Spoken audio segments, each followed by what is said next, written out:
Hello, listeners, and welcome to the wrap up of Yaoi Reddit's 100 journey. I'm one of your hosts, Meggie, And I'm also one of your hosts. My name is Laura. and we have just concluded Kass Morgan's four books on the 100, Day 21, Homecoming, Rebellion, and truthfully, what a open and closed shut case series. Amazing. I Amazing. Back to back to back bangers. Got in, got out. We learned a lot. I cried along the way. I think it was so incredible how, and similar to the Hunger Games, but it established the rise and fall of society and governments and diplomacy over and over, and how it cycles through that, and just covered a lot of big themes Yeah. seamlessly. Yeah. No, I cannot say enough good things about this series. And that was I think shocking because I also like really liked the show. So I was like, how is the book going to be like better? Is the show going to be like the book? Mhm. And I do like the books better, definitely, just because I think the shows get a little wacky towards the end because it's a CW show. Mhm. Um, but I really like that they almost are kind of like two separate timelines for the same story. Um, but yeah, no, I think that this book series is really, really well done. I love a book series that feels very intentional. I felt like Kass Morgan really went in, knew exactly what she wanted to do, mapped it out perfectly, and was able to like not back herself into any corners. Everything felt very, very like we spent as much time on every single piece that we needed to. We didn't like gloss over any details or anything like that. I agree. And though it was a very quick book series, read really fast, I think that it exemplified the strengths of what good young adult books can do, which are they have to be concise and they have to be visually interesting enough to capture an audience that is younger, and imagination is stronger than ever. I Yeah. really think she did an incredible job of world building and also maintaining concise, strong relationships between people that you wanted to read more and absorb more of. And is also super, I mean, sometimes I read very adult fiction, Yeah. but the problems that these people were going through were just very relatable. I mean, like, as much as we ragged on Glass, I think it is super, super 14 years old to have no identity outside of a boy. And then the most traumatic thing in the world happens to you. You lose your mom as you're, Oh, I thought you were talking about the baby she lost.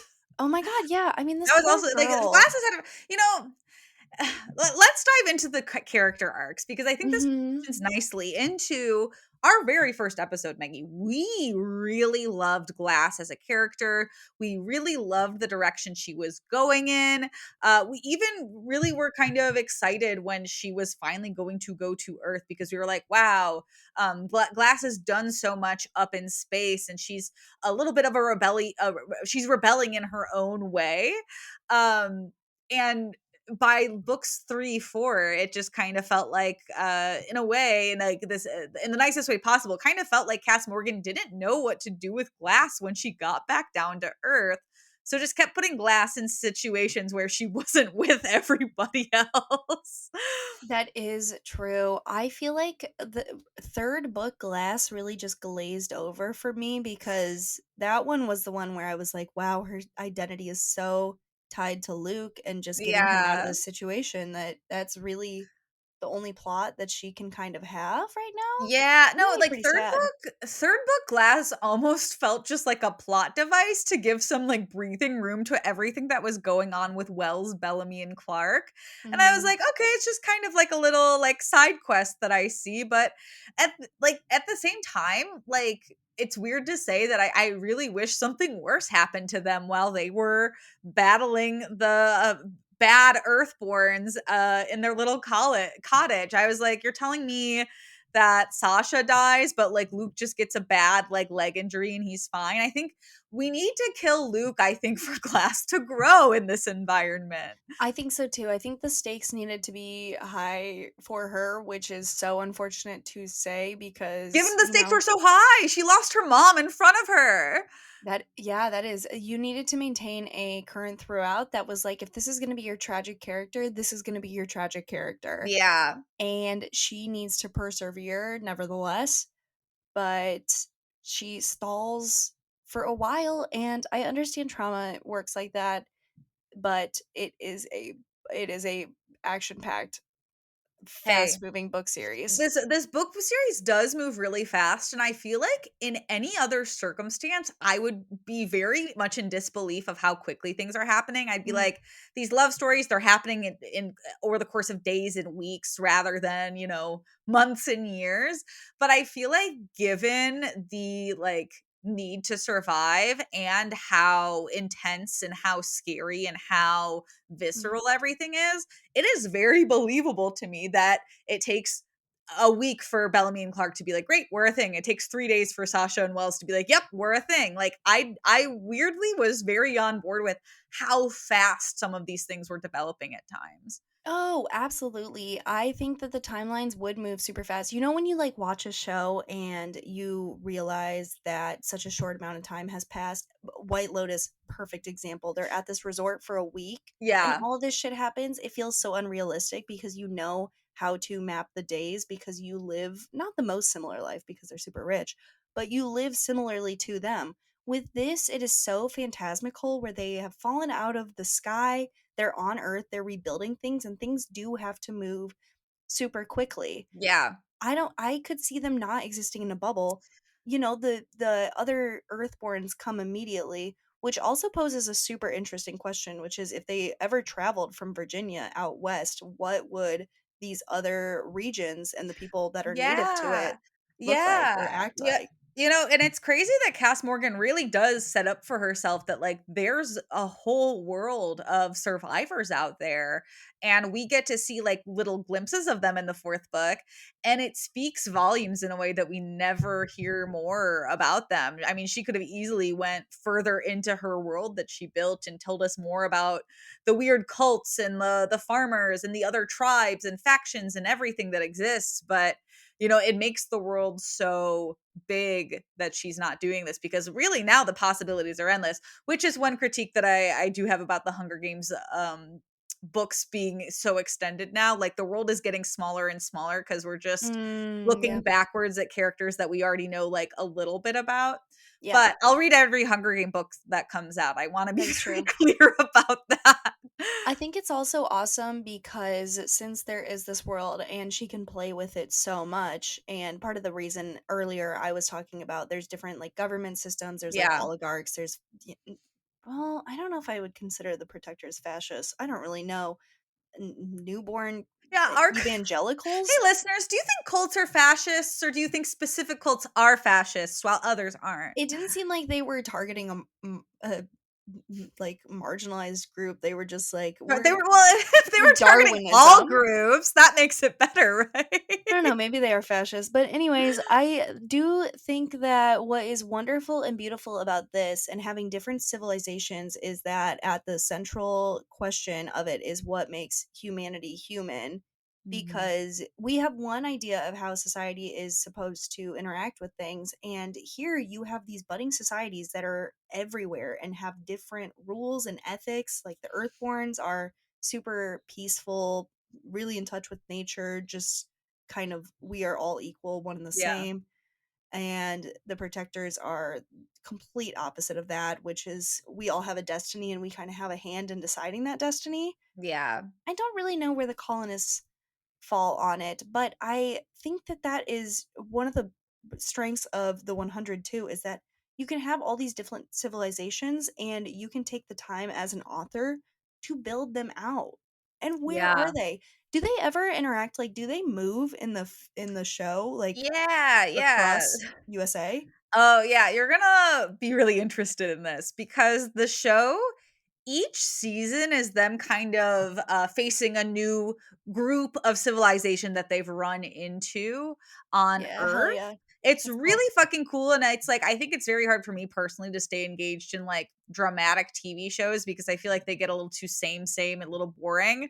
But since they got introduced this plot device of and there's this new group of people that we're going to hang out with for a little bit, it makes the show really, really interesting to like season 5. I think there's 6 season. Whatever the last season is truly, truly awful television. Oh, no. But should I get into my drops on the show that you're gonna be really Yeah, surprised at? I'm so curious. Tell me the Okay, drops. We're gonna run through so Laura.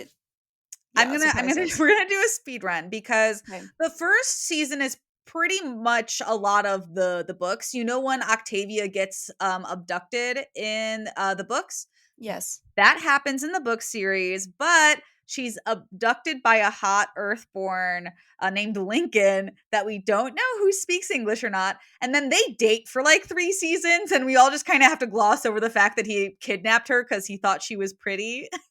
Interesting. Okay. Interesting. Mount Cinderella Weather story. does exist in the book series. However, it is in season 2, and we find out that the people who live in Mount Weather still live in Mount Weather, and they have not evolved enough to stay outside of Mount Weather. So they're permanently trapped inside.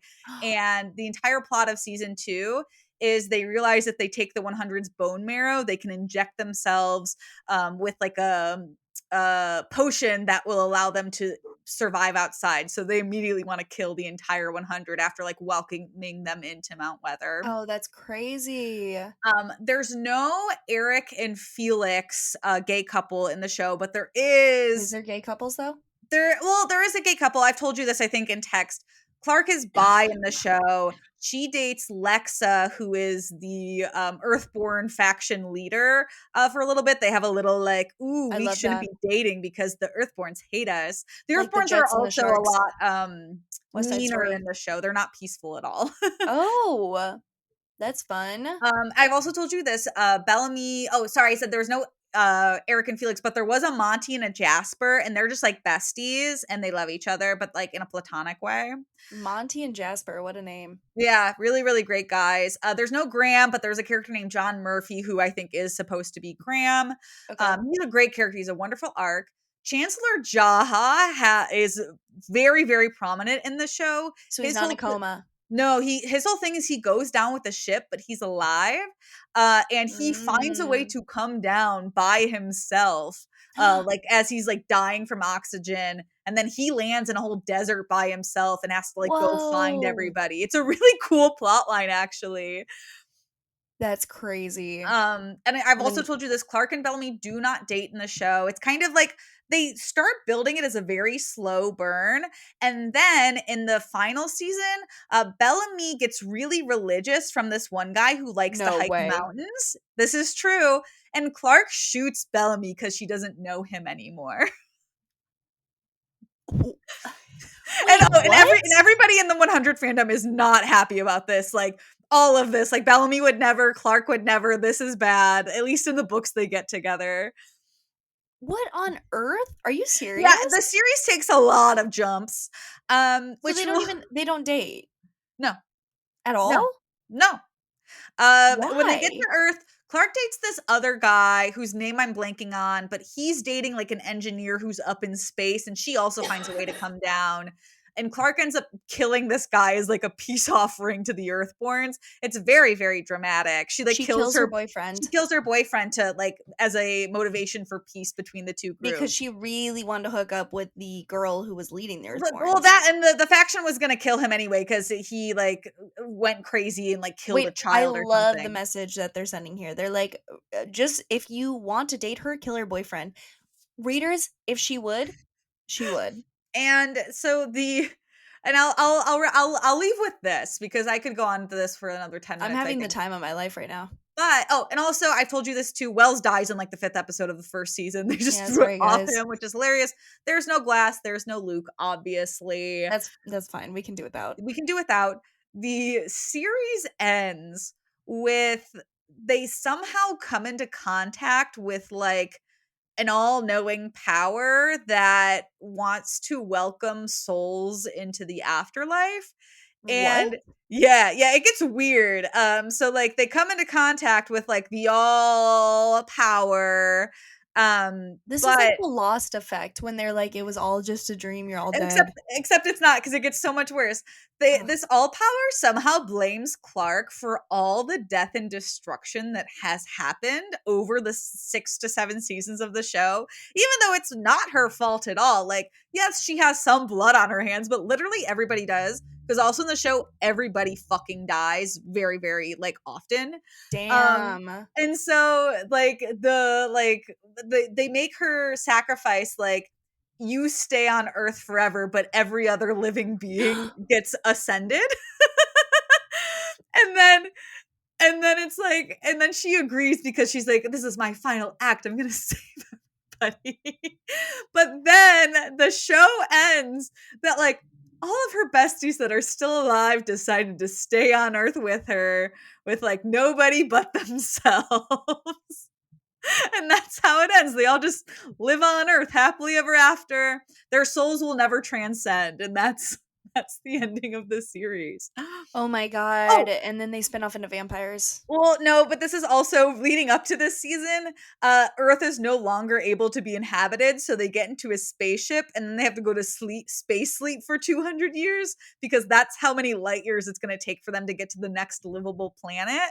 Mhm. So they all go into a sleep coma, and then they wake up and go to a new planet for the final season too. So Good lord. Okay, so they say bye to Earth, but they say she bye to ends up Earth on Earth? ultimately. Okay. Yeah, but Huh. lots to dissect. I highly recommend watching at least the first 3 seasons, because seasons 1 and 2, bang, they're so good. When does Counselor Jaha get in the desert? I think season 2. Okay. Yeah, season 1 is very much like the 100 is on the ground, and the people in the sky are like monitoring their vitals and being like, "What are we gonna do? How are they doing? What are we? What the ship is melting? It's not melting; it's losing air. But melting was the first word that came to my mind. It's kind of a bummer it fell off that hard. Yeah. Well, again, it was definitely like a slow fall off. It wasn't like a huge shift. Like suddenly the show was just bad, you know. But it was really good up till the time. Yeah. Yeah, I feel like usually it's like it gets bad. Okay, so season 3 is always a banger of a show. Yeah. 4 and 5 are like, "Oh, I kind of liked That's it." how Or like 6 and beyond is just like, okay, let's figure out how this wraps up. We gotta get out yeah, of here. I think 6, I'm specifically thinking of One Tree Hill. I think that's I'm applying the One Tree Hill arc to the 100. 6, Yeah. a banger too. 7, you're like, okay. And then it's just, and then the rest, you're like, what's, this is too much. We've been in this TV Yeah. show for too long. Yeah, that's how really how this one was. Like the first 3 seasons, great. And then it starts to be like, okay. And then the final, I think 2 seasons are just kind of like, okay, you Yeah. guys, what are we doing now? Ay caramba. But the actors who play Clark and Bellamy in real life, they got married. So that's kind of cute. That's really that's the power of playing 2 characters that are supposed to end up together. Yeah, You end up exactly. The together. universe said it must be so. Yeah. Oh my god, what a time to be alive. Yeah, sorry, I just threw a lot of information at you. Maybe I'll watch it someday, but you also summed it up pretty honestly, the first 3 seasons do sound really good, though. Honestly, yeah, no, especially the second season is really good. So like I would definitely, if you're ever bored and want a little background show, put it on. Put it on for a night. See what happens. Toss it on. My background show right now, Summer House on Bravo. Hey, and you know what? There's only so many seasons of Summer House, and there's only so many seasons of the 100. So I believe that you'll get there. That's true. We are constantly watching TV, and that is really it, I would say. Consume media. Out of every single character, whose was your favorite arc, would you say? I think it has to be Wells. I mean, Yeah. Clark doesn't have much of an arc, rhyme intended. Um because like she's kind of like a cool badass, and she remains a cool badass throughout. Mhm. She like softens a little bit, I think, just with like dating Bellamy and getting her parents back and all that jazz, but Clark doesn't change much. Wells, I think, just does a full 360 from where he was at the start of book 1. Like we really hated Wells book 1. And somehow by book 3, I was like, Yeah. Wells is my favorite character. Like Wells truly, like, he fucking just gets it now. Like he understands like how to have hard conversations, how to make hard decisions, and he also like inherently understands how to lead, even though it was never something he wanted to do. So that's my answer to that question. Yeah, because we have 3 distinct characters and they all come from privilege and they all internalize it in different ways. Wells is obviously nepo baby. He does not understand how his actions have consequences or how they impact other people, i.e., letting the oxygen leak onto the ship and endangering everyone. Crazy shit. Yeah. And then Glass, I would say, is from a position of privilege that she doesn't necessarily want to examine how that impacts other people. And even in seeking out a relationship with Luke, there's still a little bit of a power dynamic there because I don't think she ever really considers how he actually lives his life. Yeah. And Clark, honestly, I feel like Clark really understands the world pretty well. Yeah. I never feel like she weaponizes her privilege, but No. the only person who truly realizes how it impacts people, and then uses it as a strength and a way of kind of trickling down for everyone Yeah. to he really assumes a role of power on Earth because he's like, listen, I know how to lead. I watched my dad do it for a while. Yeah. And it's so incredible to see someone like that learn and then use that for the greater good. Yeah, exactly. Like him asking Clark for forgiveness and also telling her that, which is such a damning secret that Yeah. you put everyone's lives in danger for one person, like it's huge. Yeah. You could live with that guilt forever and just find ways of ignoring it. Exactly. No, and like meanwhile, Clark is a very like emotionally intelligent person from the moment we are introduced to her on page 1 of the first book. Like the Mhm. fact that like when Wells does admit to her that she can understand where he is coming from and why he made that decision and not hold it against him. Um it's just it's great. It's really great to see, I think, especially in a YA novel, that nothing is black and white in this world. Like there is so many gray areas and there's so many moral dilemmas Mhm. that they're willing to accept and understand, and just like, yeah, we can't change this. Yeah, I agree. I will say for Bellamy, it's so funny that his character was so driven by saving Octavia all the time, and then in the 4th book, he just kinda I don't know, I mean, he goes to save her, and that's great, but I feel like sometimes he was just, like, so distracted and kind of forgot about her, like, when he was trying to go get Clark in the infirmary, I was like, Bellamy is like, "Bellamy." he's such a little himbo or something. Like, I don't know if himbo is the right word, but his like own like ego gets in his way so often. And Mhm. it's funny because it's like he gets quicker on the draw of realizing he's in his own way throughout the book series, but it's still like he definitely like lets it happen where he gets very pouty, he gets very in his head, and he gets very much like he's projecting on things. He And then is he like such a walks bratty it back and he's bottom. like, I'm being a little too much right now. I know, he's got such a temper. He'll say things Yeah. and then be like, "I'm upset Clark sees me as a hothead," but then he'll also completely undercut her by being like, do you only date for social clout? Do you only date for Instagram followers? Like, what And the then hell he's is like, up?" I probably shouldn't have said that, but I want to use my guns. Like, okay. "But I wanna use my gun." Exactly. Yeah, he really is governed by one thing, which is just being spiteful and being right, and, I mean, it makes a lot of sense for him. Yeah. He is constantly around people who were yes, they are convicted, I suppose, but a lot of them are, like, upper class people. I feel Yeah. like he has a lot of unresolved anger for things in society being the way it is, and it does Well, not I mean, he did help watch or his impact mom, him. like, die in front of him because she murdered herself. Yeah, That was that was pretty pretty traumatic. He was crazy. a little child when that happened, so I get it that he probably feels like a very I understand why Bellamy is the way he is, which I think Kass Morgan did a really good job. Also, we have to talk about this. The use of flashbacks so prominently in the first book and how it gradually faded so we didn't have any of them because we were finally truly living in the present Yeah, was that such a ruled. wonderful writing device. I loved that. I thought that that was so cool. I think it was a really intuitive way of Yeah. providing context to everyone's relationships and the backgrounds and what was going on, and I completely agree that it's Yeah. like, you don't have that anymore. All you have is the present and the Yeah. future. Let go of the past.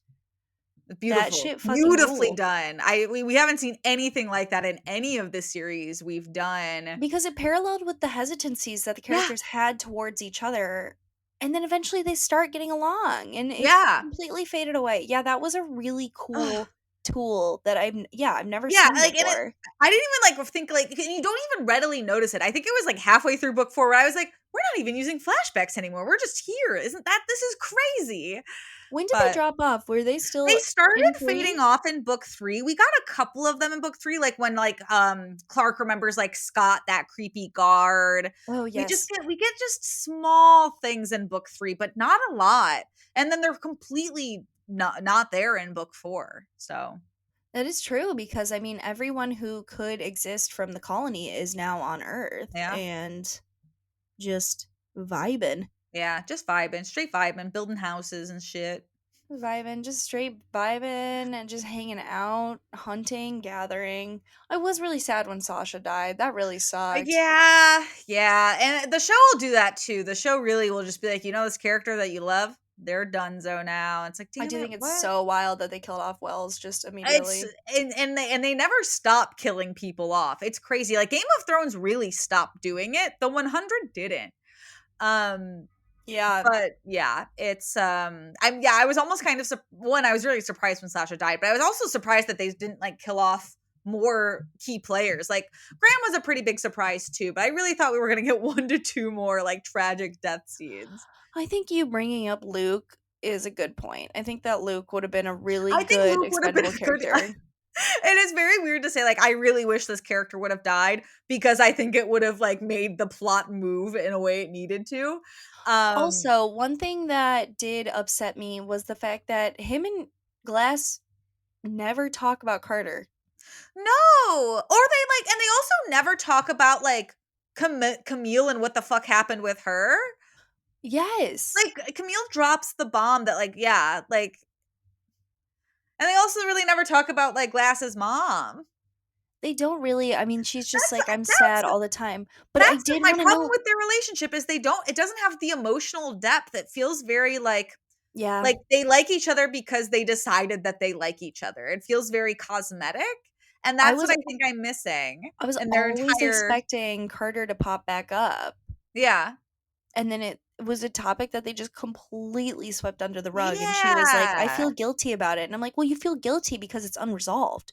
You need to talk about it." Yeah, and, like, even when they were talking about, like, why she got locked up, they didn't even talk about that enough in depth either, which is, like, a really serious thing, like, she had a Mhm. miscarriage, and you're not gonna, like, really talk about it, like, in depth I know. more than, like, briefly one time, like, I don't know, it feels very if there was one more book, Luke would have either needed to die or the Glass would have needed to break up with him. Like I would that's what would have needed to happen, you know? Yeah, so probably Luke would have had to die because you're right, they didn't even talk about the miscarriage, which I think that she was doing to protect him from Yeah. knowing, but you shouldn't carry that pain yourself. And also I think someone else is privy to that information if it is their kid as well.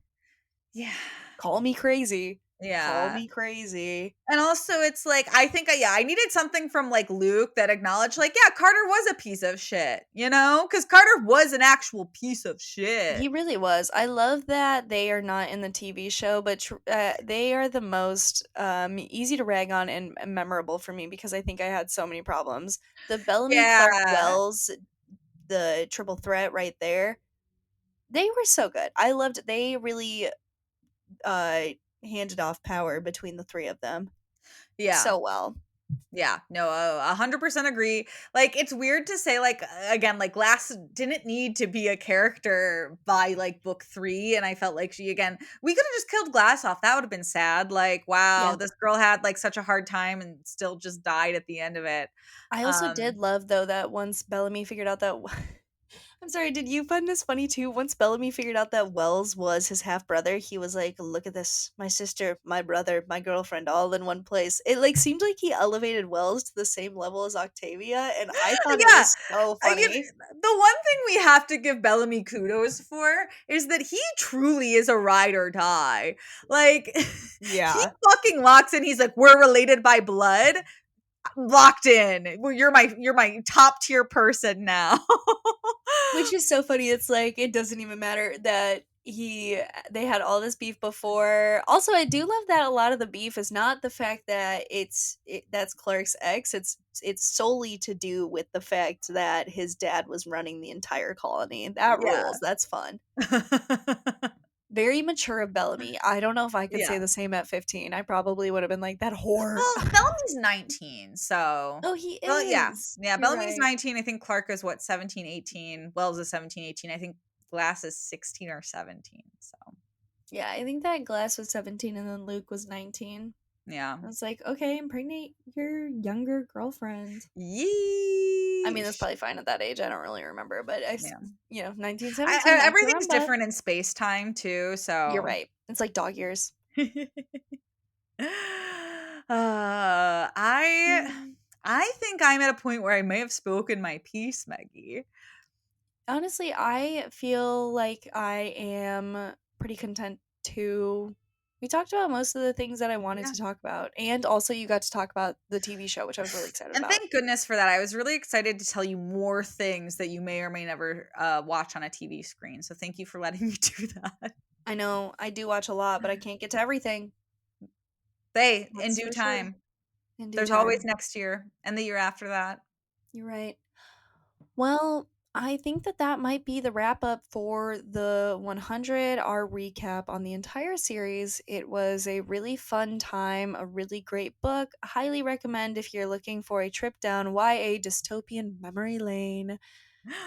And in the meantime, should we say we're going to do a Yeah, we one off? gotta say what's happening next, Maggie. The I mean, listeners need something to grab onto. that's fair. You can probably expect what we are going to do. And if you don't know that this is out, I feel like that's kind of Everybody crazy. knows this is happening. The Hunger Games came out with a new book. We are going to be doing the Sunrise on the Reaping book next, and I'm not sure when it's going to drop. Laura might know. Yeah, we're recording on the 6th, so it'll come out after the 6th. Woohoo! Gotta start reading. And in the meantime, you can follow us on TikTok. I always say Blue Sky, but who Hey, knows? you all should get on Blue Sky and follow us. So when we get on Blue Sky and really start posting, you're already there. Yeah, exactly, exactly. But if you want, we post clips on TikTok and maybe Blue Sky someday at Yeah We Read It. You can also email us at Meggie and Laura present at gmail.com. That email is so important for so many different things. I sign it up for free deals all the time when I have utilized it on my initial email. Yeah, I have Maggie's next hotel reservation and access now. Yeah, so if Laura goes to Vegas at the end of April, Yeah, I I'm guess I'll gonna be con fucked. Maggie out of their hotel stay in Vegas. And I guess if you want to send us emails, if you want my hotel reservation, just pop us off an We'll email at forward Maggie it and over Laura. to you. We'll forward it over to you. At Maggie and Laura present at gmail.com. We'd love to be in contact. Amazing. Well, yeah, hell yeah. Okay, bye.